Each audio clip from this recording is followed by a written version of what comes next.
in my view, companies, any organization that's still sending out surveys to their customers are missing the opportunity to leverage AI. So, for example, Hmm.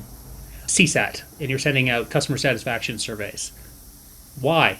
If you have AI working effectively, you will be able to measure every interaction you have across every channel and build a much more informed, holistic CSAT measure that will actually, it will drop your CSAT score immeasurably. It's not going to go up when you start measuring every ticket versus just the ones. Because I think surveys are inherently problematic because you're trying to find, what is it pulling? It's pulling a median, and that's what you're getting it from to a score. But who's motivated to respond to a survey?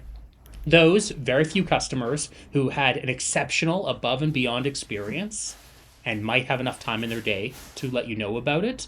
The majority are those that didn't have their expectation met. But it's not actually having the average customer who's like, yep, it's exactly what I thought it would be. That's not, you're not measuring for that.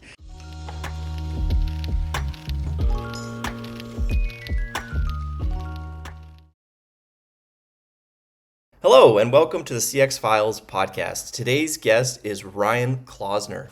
He started his career in CX working with the city of Vancouver, Canada, where he led process improvements that saved citizens over $2 million.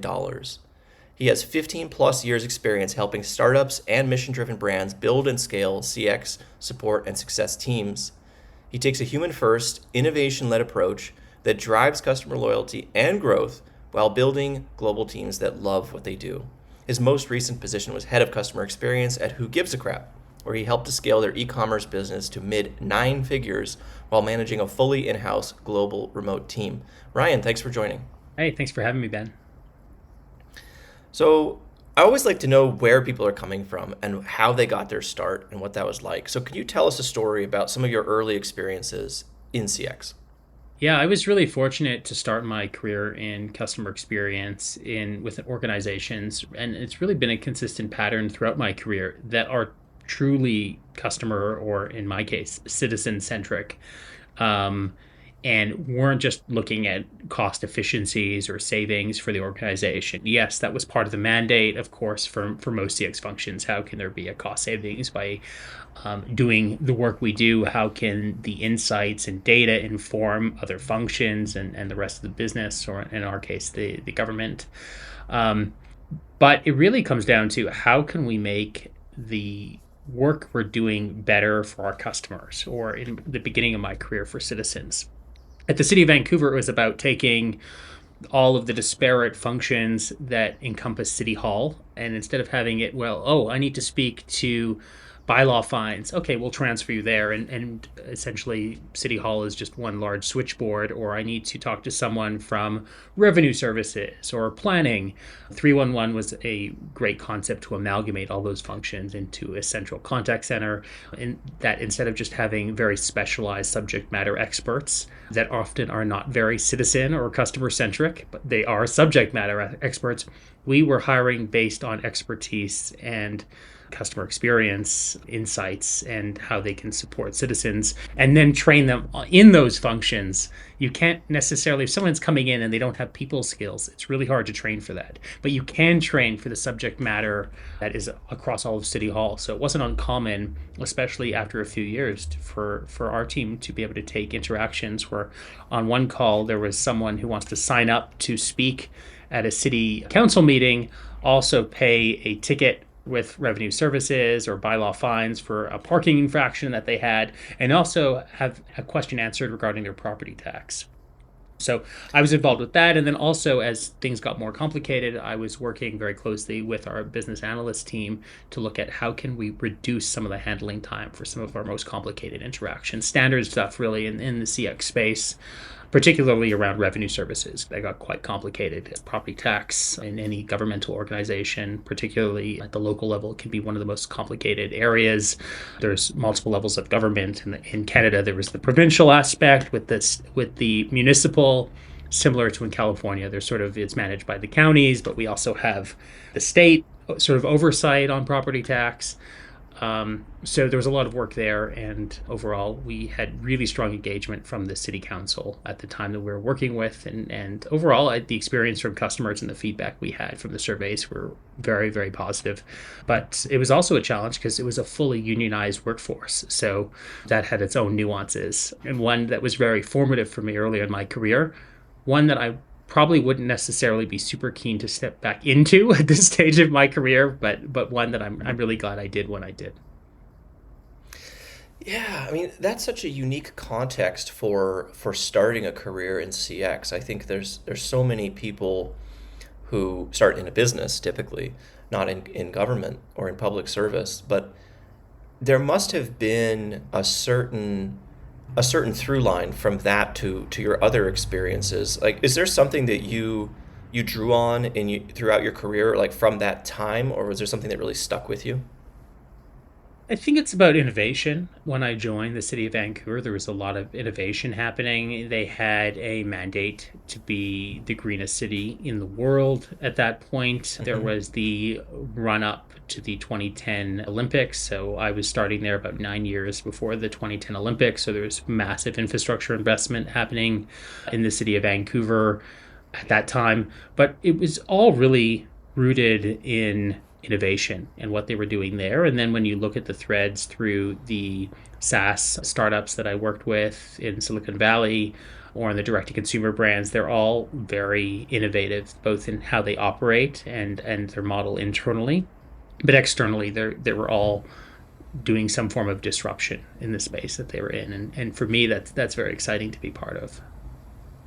Absolutely, yeah. And I mean, I've visited Vancouver, Canada before. It's just if people listening out there have not been, you owe it to yourself to go. It's just an incredible city right there on the water, surrounded by mountains. Plenty of interesting and fun things to do. But I Great definitely food. got the It's a good food sense, city. absolutely. But I got the sense that the government really kind of had its head together in certain things. Just the way that the city was managed. My experience as a visitor, but yeah, I think it did feel forward thinking compared to some other cities I've visited. And I got a little bit of, I think, of this innovation that you're talking about. I think, in general, whether it's a business or city government, people have this sense that we need to do better. We need to make things better. We need to move forward, of course. But what is it that you think, kind of separates people who have a general notion of making things better versus those organizations that are really engaged where there's commitment to it? Well, first, I just want to touch on I think one of the things that Canada's probably done the best job of is how it's marketed itself on the world stage.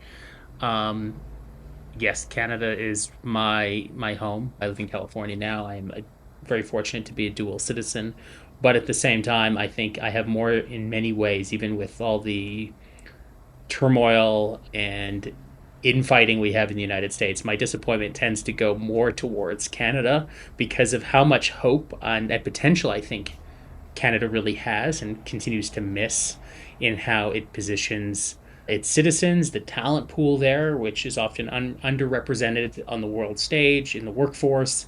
And they've just sold themselves as another country that could effectively be an outsourcing feeder to the United States. That is unfortunate because it also has some of the highest cost of living compared to the US. It's up there with the most expensive cities in the US, particularly Vancouver and Toronto, but also has the unfortunate side is it also has some of the not just highest cost of living but lowest wages. So it is this sort of perfect storm for inequality, for a brain drain, which Canada has to some extent, or even just some just general resignation I see with my fellow Canadians, accepting that Mm. and not even realizing how much acceptance there is around it. Mm-hmm. Going back to your original question, I think the companies and organizations that are rooted in innovation and in disrupting what they're doing has to be done in a way that is not ruthless. So it's interesting. Often in business, we think ruthlessness is good. Ruthlessness, in my experience, tends to put organizations and certainly teams into a position where ethics and morals are put aside in pursuit of ruthless growth at all costs. And I do not believe that growth, when done strategically and in a scalable way, is actually ruthless. It's very Mm. intentional. Ruthless growth, I think, is often will give short, and that's just in general in business, but certainly in the world of CX, will have short-term gains, but much harsher, longer-term implications. Absolutely. And I think so. Innovation and growth, when balanced out with the human side and the technology side, and I think we're seeing that now with a lot of organizations who, or at least a handful that I'm thinking of in 2025, really went all in on AI, arguably to a Mm-hmm. fault, instead of Mm-hmm. saying, how can we best utilize this? How can we make this easier for our customers? How can we make this easier for our team members? But they Right. basically outsourced all of their thinking to this tech stack that wasn't able to support, and they ended up having to do a 180. If anything, they're now more closer to square one than they would have been had they done intentional investment in AI. So they withdrew from it completely, and I think we're seeing that across the board altogether. I did just a LinkedIn post yesterday talking about how we've outsourced our thinking to AI, Right. and we're calling it productivity. And at the same time, and that's not CX. That's really anyone who's in the knowledge space, I think, is doing that. Right. And so much of our professional lives is looked at as to how we could look productive. And productivity, I think, is key, but productivity in the workplace should not be prioritized over substance and value. Sometimes the Right. best thinking we do is not when we're showing our work, it's the deep thinking we do when we take a walk in the woods, and then how we bring that back to the office, Right. whether that's a virtual office or a physical office. So I Right. think it's the same time when we look at innovation and we look at disruptors. It's how can we do things in a way that really understands what are we really trying to solve for here. It's not just about Right. cost, because cost often has short-term gains and as I mentioned, long-term implications. Absolutely. Yeah. I gave this comment. I was at an event and I was listening to Nate Brown of CX Accelerator give a talk at this event, and I forget exactly the question he asked. He sort of opened it up for discussion, I think, and I said something like, it's easy to measure dollars and it's hard to measure trust. And I think about this in the context of this innovation conversation, and sort of the short term gain versus the long term value. It seems to me that there's always this tension in business to maximize the profit, of course, but also there's this tension between just short and long term vision, right? And sometimes right now you need to save $1, and even if that means you have to pay $2 tomorrow. But what do you think is sort of like, what is the missed opportunity there that you see? Like the mistake that you see keeps coming back again. Like people should have the perspective to take the long view, but they don't. What is the kind of the hang up that you see? Yeah, so I think there's two things. I think I'm seeing this a lot right now as I'm currently in the job market looking for my next opportunity. And I'm seeing, first of all, within our own industry, but just across all just organizational hierarchy, CX is not the same as customer support. It's not the same as customer success. Hmm. It's not the same as customer care. These are all different things, and we can all do these things at different times. Customer support and customer care are much more closely tied together.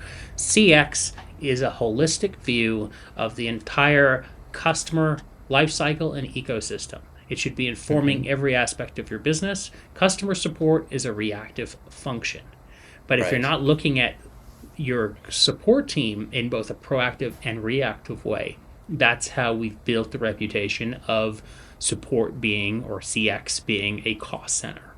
Right. Trust is built not from, and I think so many founders in particular have a false view of trust is built when someone does an order and they get exactly what they paid for. No trust Mm-hmm. is built on that experience at all. Trust is Right. built entirely from looking at things through the lens of when something goes wrong, how easy does a company make it for a customer to get a resolution that brings them to a place where, like, well, that was easy, and that's Mm-hmm. repeatable. Because if you order from Right. any business, especially if you're in a direct to consumer space, when things are made to be right or wrong, when you're in a direct-to-consumer space and something goes wrong, which inevitably, if I'm ordering from you 3, 4, 5, 6 times, something's going to go wrong at some point. An order Right. tracking's going to go off, or something doesn't show up. It will Right. happen eventually at some point. How easy is it to make it right? And that's the Mm-hmm. difference between a brand that shows that they truly care, and one that doesn't. But it's also, those are the moments and opportunities that trust are really built on. Because if a Right. customer lets you know of something, can it be automated to get that quick resolution to make it right for the customer? Let's just skip the step of having a human there. If a human does need to get involved, we often look at what was the first response time? It was FRT. I don't care about FRT. I mean, FRT matters to an extent, in the sense of, should it take days to hear back from an organization? No, of course not. But like, we look at often what we consider fundamental metrics, and what's the FRT? Who cares? Let's just assume we all have a baseline of FRT and go, okay, first response time is this. Then what? I'm more interested Right. in what's total resolution time, not because I want my team to rush through their work, but how long does it take to get to an actual resolution? Great. The Mm-hmm. first response time just resulted in a ticket that had a response that just asked a bunch of questions that arguably maybe the customer put in the original email, but because they didn't go further to look at the context, previous interactions, they asked a bunch of needless follow up questions. So great. First response time was 4 hours. It's going to take 14 days to actually solve it, but first response time looks good. Where I'd much Right. rather go, how can we solve this in the first 24 hours?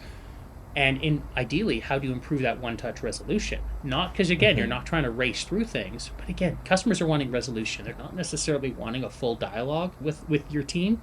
I know Mm-hmm. we think we're in this business of creating these experiences, but those experiences are only valuable for customers once the actual issue has been solved for. Then they're more interested because they have the trust. But we're Mm-hmm. trying to leverage the trust before it's earned. And we think that a Mm. transaction itself has, because it's occurred, therefore there's trust. And it's sort of the wrong thinking. Trust, just like in any relationship, is earned and built over time Mm-hmm. and just as quickly lost. So it's Right. also, I think, so critical when we look at how I've built teams and worked with teams, right from my time at City of Vancouver through my time in the Bay Area, through the last 5 years with Who Gives a Crap. How much autonomy are you giving your team members? Not just to follow a taxonomy flow to get the knowledge they need, but how much autonomy do they have making decisions that are in the best interest of the customer? And I Mm-hmm. know there'll probably be some operators listening to this going, but we don't want decisions made in the best interest of the customer. We need decisions and outcomes that are in the best interest of the organization. And Mm-hmm. I'd say that's a fundamental flaw in thinking. If you're making decisions that are in the best interest of the customer, you ultimately are making decisions that are in the best interest of the organization, because it's that thinking that has customers continually coming back for more again and again. And they become your largest referral generator as well, because they have that trust in the organization. So yes, Mm-hmm. obviously you want to make sure that you have policies in place to prevent abuse from customers who may have intentions where they want to take advantage of some very customer centric policies. But at the same time, if you have these unusual situations, and hopefully it's your humans who are dealing with those unusual situations, because those aren't the ones that AI does such a great job of, if they have to follow a flow that only gives one outcome or the other outcome, you might as well have AI solve for that, because it's not going to Right. result in an outcome that's, in my opinion, in the best interest of the business, because you just killed the customer lifetime value.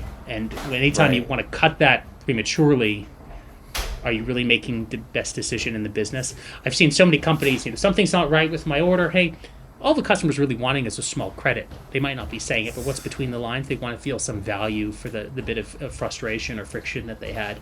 And instead of going, Right. sorry, we're not able to do that, the customer ends up leaving. So they end up cutting their nose in spite of their face to say, instead of passing $10 on to the customer, you now lost how much? Hundreds, potentially thousands of dollars in customer lifetime value. Now, Right. again, you want to prevent abuse, but I'm talking about genuine customer frustrations, not those who are the outliers who might be trying to take advantage.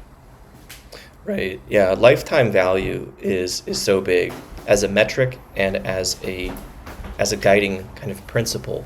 And I love what you said in your response, saying, paraphrasing, but basically doing right by the customer is going to be good for the business fundamentally. And yes, there are abuses that happen, but I think that those are not the norm.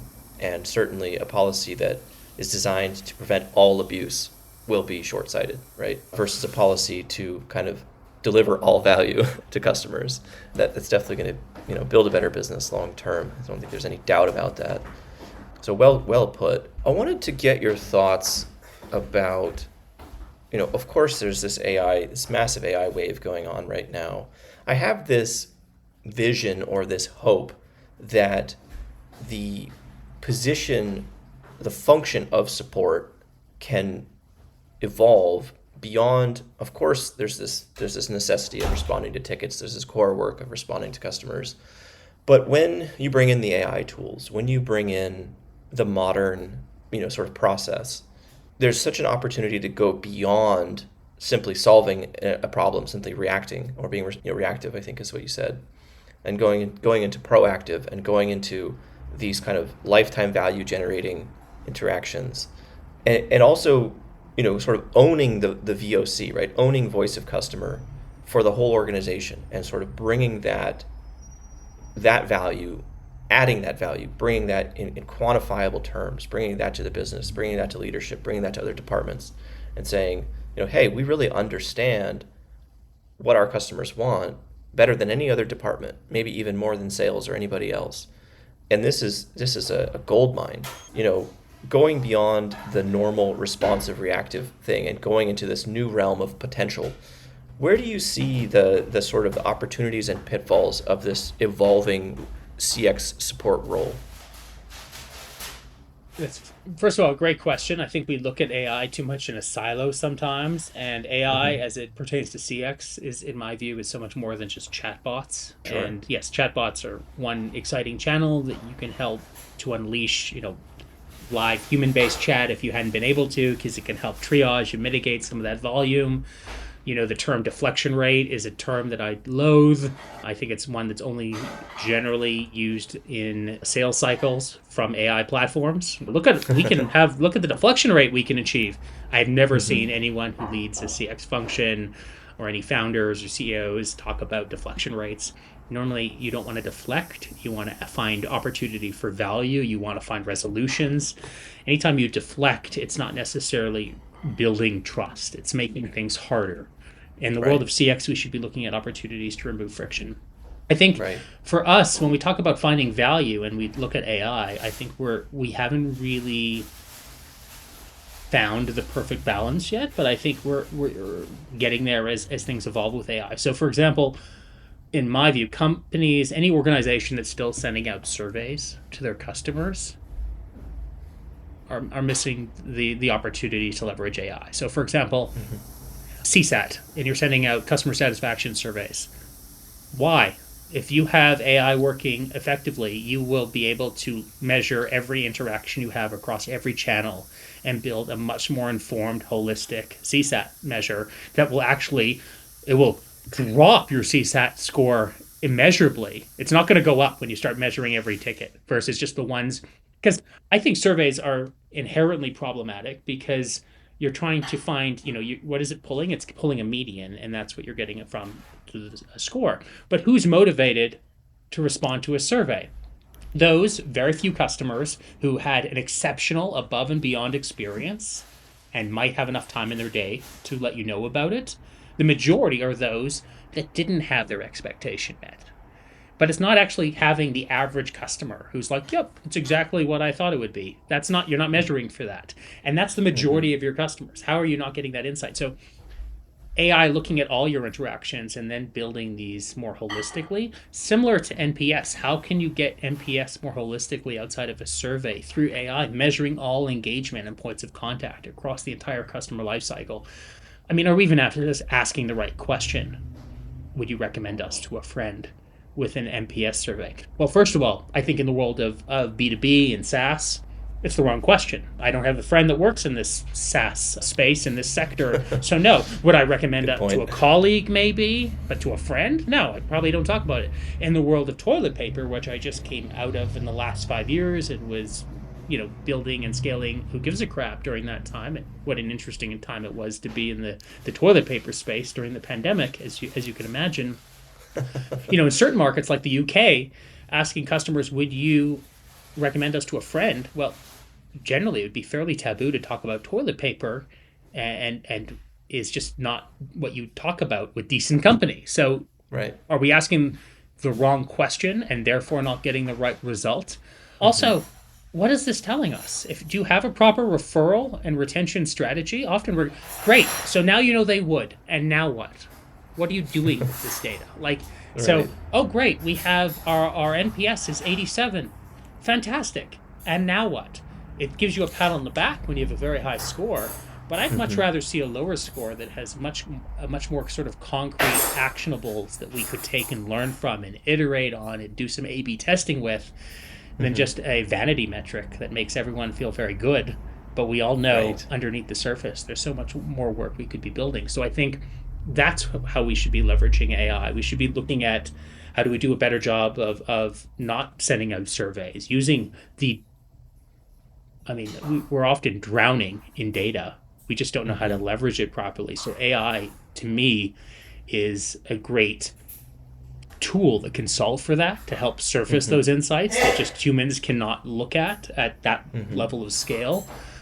And but not using it to, we've basically, as I mentioned earlier, I think for so many, and this is not just unique to CX, any knowledge function has outsourced a lot of their thinking to CX, and they don't sit with deep problems and do that problem solving. They're literally just using that as an input, and they're getting the output, and then they're actioning it, but they're missing the nuance and the complexity.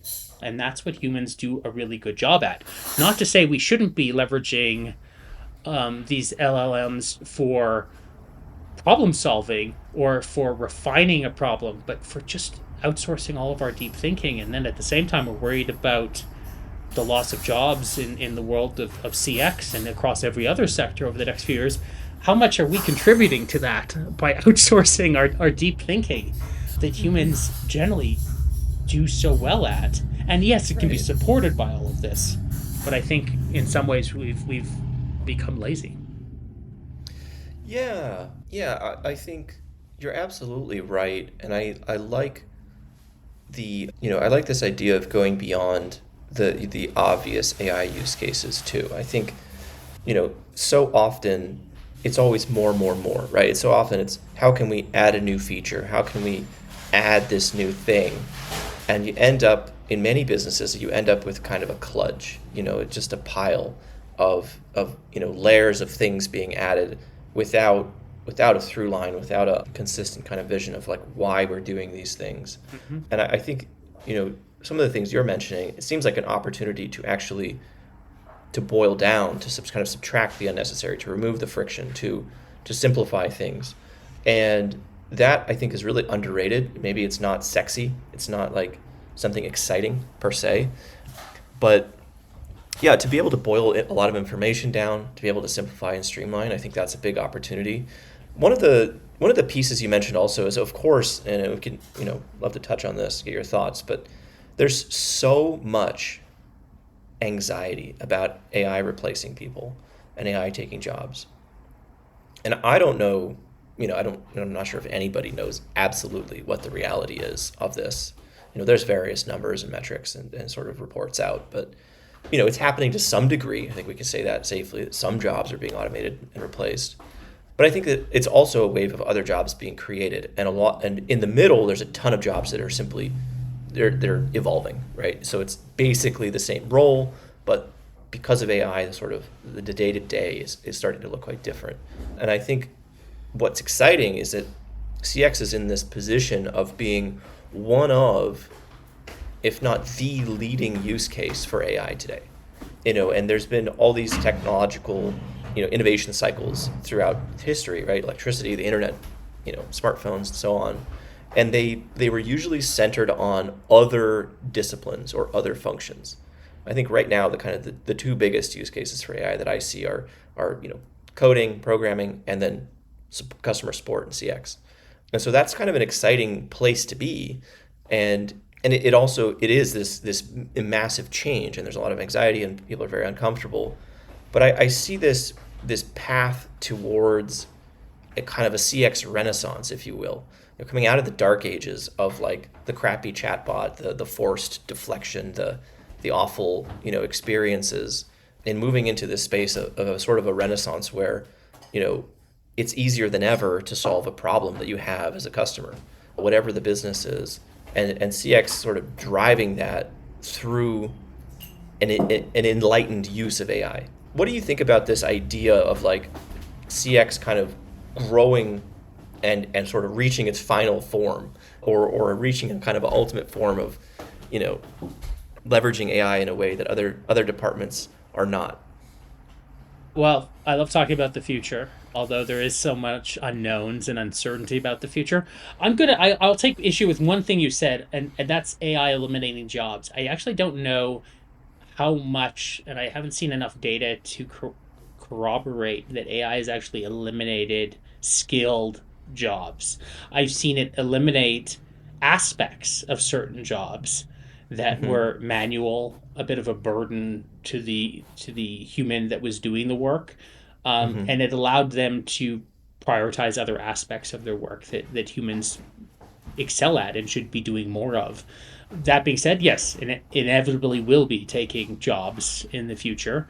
Will it be taking jobs in the world of customer support and CX? Absolutely, of course, especially as it gets better at doing what it's designed for. But right now, we're still talking about deflection rates. And Mm-hmm. deflection isn't what builds trust or what builds loyalty. Mm-hmm. When we look towards the future and we talk about CX is going to be a much better data aggregator than what Mm-hmm. we've talked about. And yes, as companies go more all in on CX, thinking that it's their competitive advantage about achieving scale and efficiency, what they're often missing through AI is who's going to be pushing the insights that are surfaced across this. Who's pushing the insights today? Often CX teams are too focused on still, again, the first resolution time, Mm-hmm. and how many tickets are you solving for, how many tickets are each agent solving for, versus what is the actual actions being taken based on the insights and the buckets of the frequent flyers, and actually doing root cause analysis. How do we solve for this? How do we eliminate the need for these to even be coming in as a thing we need to solve for, outside of them being these outliers?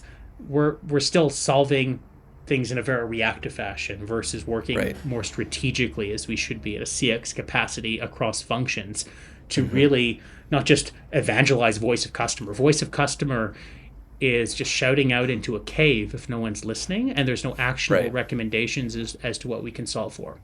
So Right. AI in the future, yes, can solve for things faster, but it still will be up to the humans to make sure across functions, teams, that this isn't just known for, but we're able to actually quantify and solve for this. So most of these types of interactions we're seeing as frequent flyers today are not even needing to be tickets created or interactions.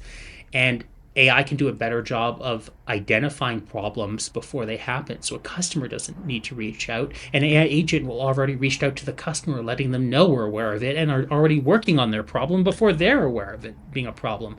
So taking that reactive to proactive, I think, is something that AI will be able to solve for. But it will be companies, and I think this will be a competitive advantage in the future, that still have humans. And I think this will Mm-hmm. be, for most of my life, certainly in my lifetime and yours, companies that are looking at how do we make it easy when our tech stack is failing us and this isn't able to solve for, how do you still reach a human? And I think humans will be making purchasing choices based on their access to humans in the future, versus, is this team entirely automated? I'm not sure that I have the trust that they'll be able to solve for it. Are they treating me just like a number? It's great for, again, those very proactive moments where it can identify things far faster and more readily than a human team ever could, especially at scale.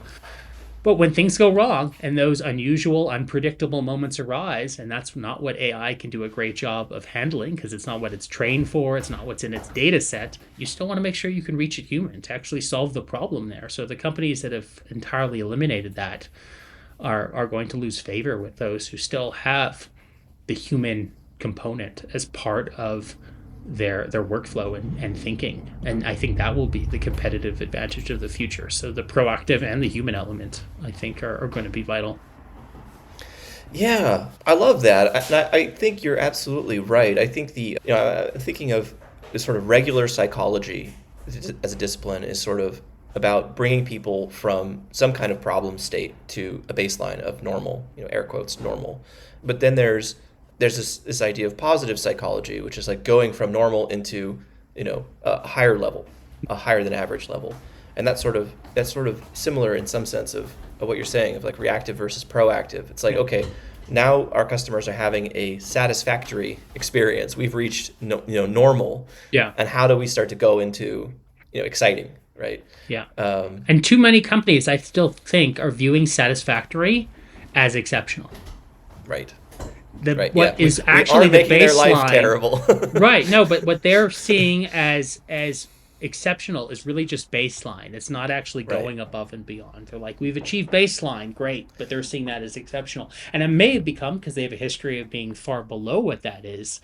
But Hmm. really, I think that's where we're seeing the difference, especially across very competitive industries, where there's maybe not that much differentiation between products, and it is based on service. So even though you might be purchasing a product, whether that's a digital product or a physical product, the service and team is really one of the only unique competitive advantages that an organization may have. And they're not thinking about it in those both within that as a constraint and as a real competitive driver for them as an organization.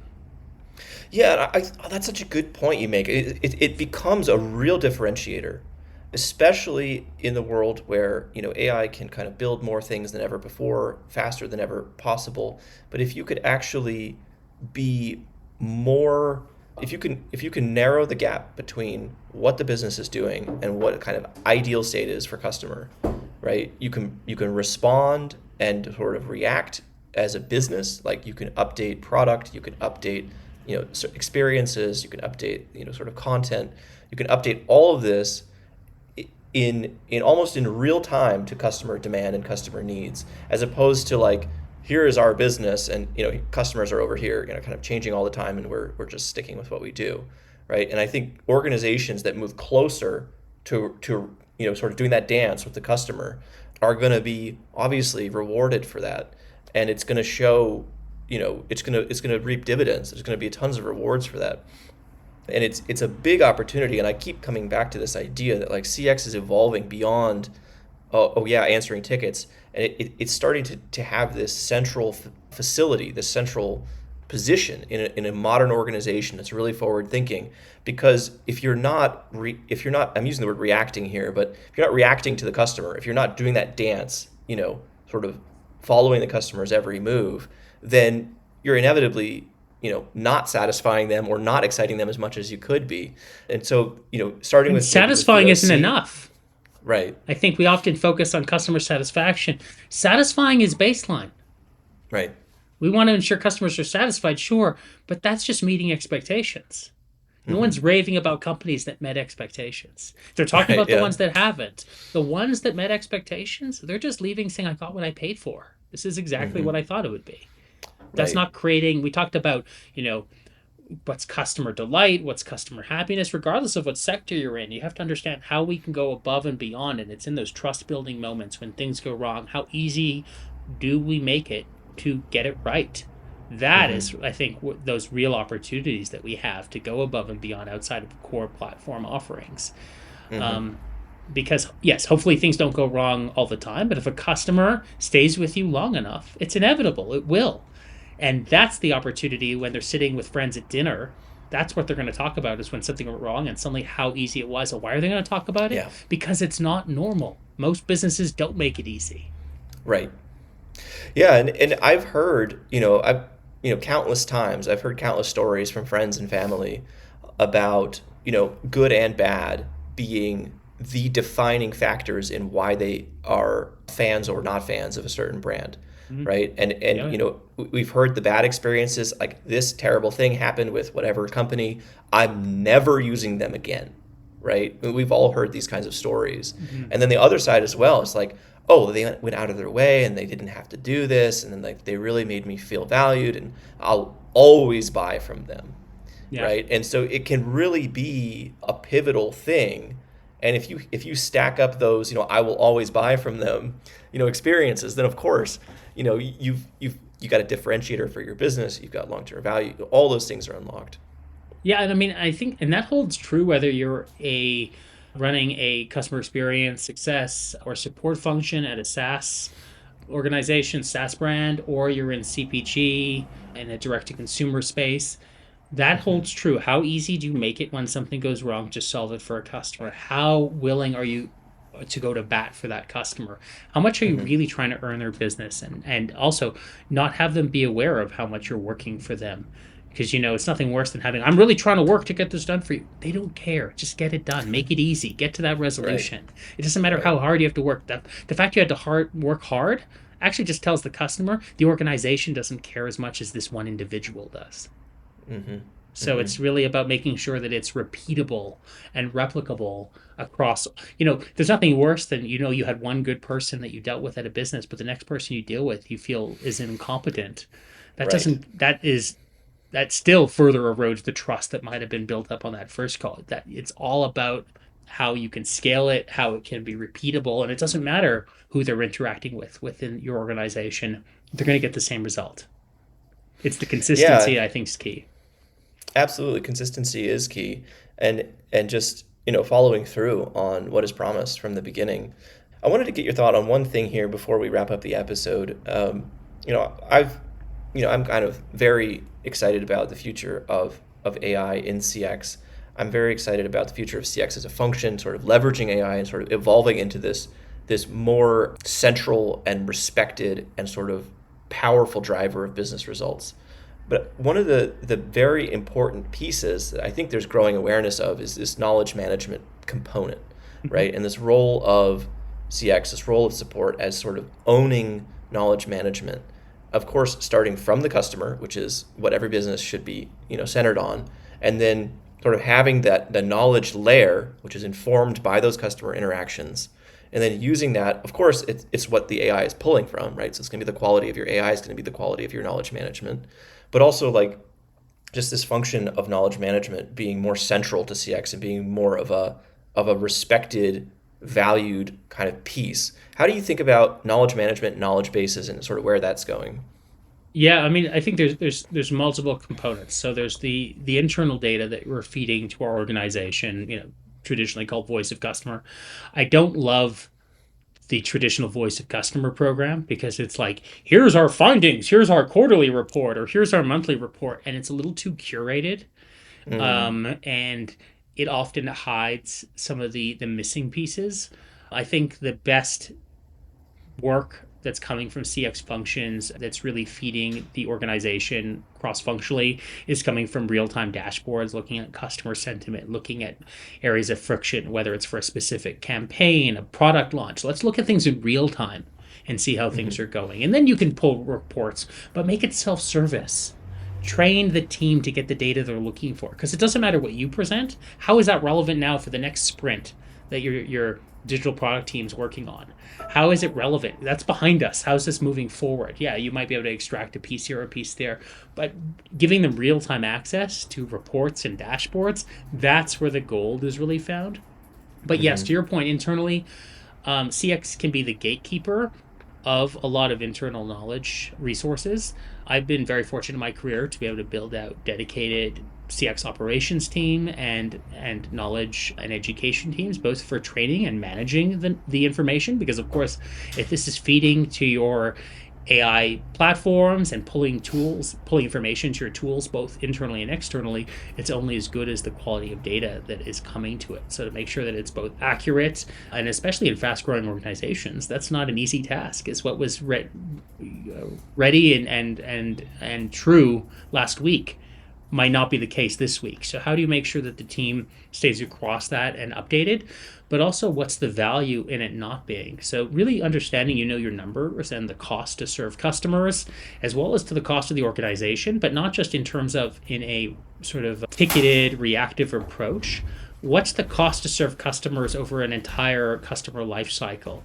What is the reason they're churning when they churn? What are the impacts or interactions they have with the team before they do? Do they have any interactions before they do?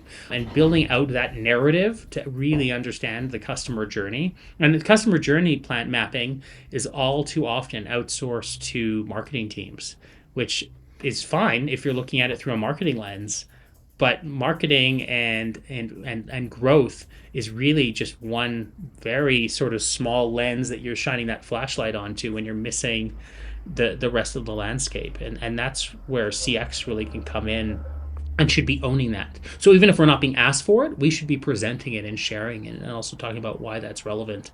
And that's how we also get the budget that we need to do some of these initiatives, because a lot of what we're talking about here, which is knowledge management as it pertains to AI, is often flawed because we don't have the budget to do things. We might get a budget for a platform, but then we don't have a budget to actually have the professional services to ensure that it's truly successful and providing the value both internally and externally that we wanted it to have. And don't listen to the vendors; they're all trying to sell you a platform. But most AI vendors are underselling the professional services required to really make it a valuable tool that you'll continue on year over year. Absolutely, well said. And I think that there's, you think of like the cost of buying a tool as, think of it as like an iceberg. There's like the visible, Right. contract price above the water, and then there's all that under the water of like, oh yeah, you have to, by the way, you need an expert for this, and by the way, it's not going to be optimized otherwise. 60 days from purchase before you'll even be able to roll it out. Why these vendors are offering 12-month contracts and not saying, hey, we know it's going to take 60 days for this to go live.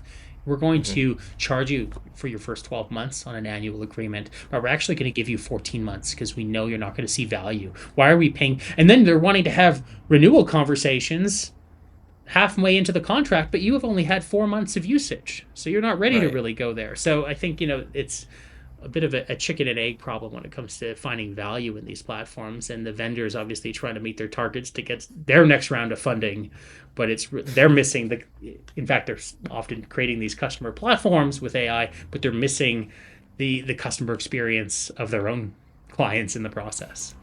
That's a good point. I want to wrap up the episode here. You've been listening to Ryan Klausner, everybody. That's Klausner. Find him on LinkedIn. Hire him before your competitors do, because he's obviously a light in the space and really knows what he's talking about here, where all this stuff is going in the future. Ryan, it's been a pleasure, and this has been the CX Files podcast. We will see you next time. Bye.